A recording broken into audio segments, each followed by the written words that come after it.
Now this is the point where the pipes come back from the ground source collectors and enter the house. They're going into the boiler room. And the pipes have been put under test of 4 bar for 7 hours to make sure there's absolutely no leaks in them. And then they're going to be connected to these pipes here with some elbows and fed through to the hot water system. Now you notice that there's also an oil feed for the boiler. This is an existing boiler and it's going to be kept because this is an old house, it's badly insulated, it doesn't have underfloor heating, and that's there just as a backup for very extreme weather, you know, the coldest days.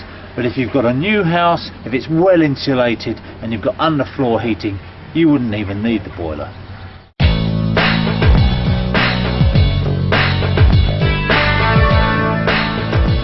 Because heat pumps are so efficient, the water actually returns to the ground source collectors at maybe -2 or 3 degrees centigrade. And of course this is below freezing.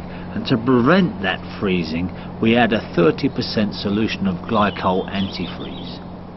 This house already has a couple of solar panels on the roof which are used to provide hot water. And because it's having a ground source heat pump, doesn't mean that these solar panels become redundant, because they can be coupled in with the system through a dual coil cylinder. And while the work's underway, the solar panels have just been temporarily covered up just to prevent them from producing too much heat while the system is decoupled. Remember I said about the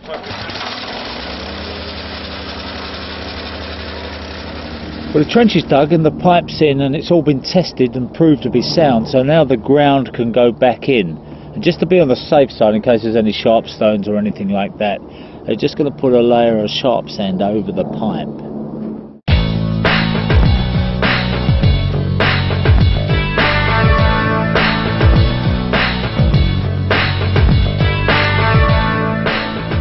Even though it is possible for this ground source heat pump to produce temperatures of up to 65 degrees centigrade, realistically when we're sizing the heating system we need to work on 45 degrees centigrade flow temperature with a 5 degrees centigrade drop between the flow and the return. Now this has implications when you're sizing radiators. If the system has already been installed and designed to work with a boiler, you need to think about increasing the radiator sizes by about 20%. The other alternative is that you can use fan coil heaters. Or the better alternative, if you can manage it, is to fit underfloor heating. Now this is perfectly possible in a new build and it might be possible in extensions. But you can use a mix of these systems. Well, it's now a few weeks later and we've returned to the scene to see how the system is working. And as you can see, miraculously the summer has now arrived. And as far as the field goes, it's all settling in pretty well. You'd hardly know it had been dug up, apart from the 2 inspection hatches which have been left so that people can examine the system and have a look at the underground pipes. So that's the ground source collectors grabbing all that lovely free heat. Now let's go and see what the heat pump does with it. In this house, the heat pump and all the associated plumbing is located in a boiler room, and this is also being used as a demonstration area. But you don't actually need a boiler room to have a heat pump.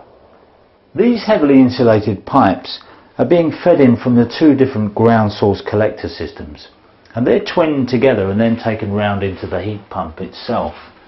Now if I just sneak my fingers underneath the insulation here and feel the temperature of that pipe, you wouldn't even know it was hot. It doesn't feel like there's any hot water coming from the ground at all, but once it's been through the heat pump and that heat is extracted, the water that comes out of the heat pump is very hot indeed. I can only keep my hand on there for a few seconds.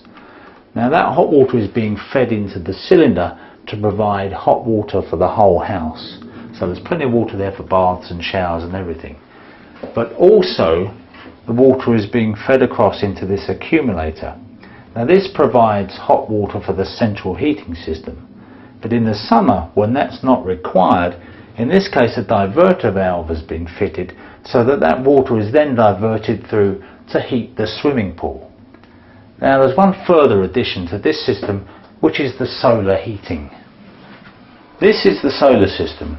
It's got a pump and a control system, and it measures the temperature in the cylinder and also measures the temperature of the solar panel on the roof. And if the temperature of the solar panel is hotter than the water in the cylinder, it will pump heat to the cylinder. The sun is the most powerful energy source that this planet has, and at the moment nearly all that energy goes to waste. If we're going to make a serious effort to cut CO2 emissions and provide heat for our homes in the future, we have to start harnessing this energy by investing in renewable energy technology. That technology is available today from Worcester Bosch, and the good news is that government grants are available to help homeowners make that investment. For more information on Green Store heat pumps, Green Skies solar and Green Star high efficiency boilers, contact Worcester Bosch on 08705 266 241 or visit the website at worcester-bosch.co.uk.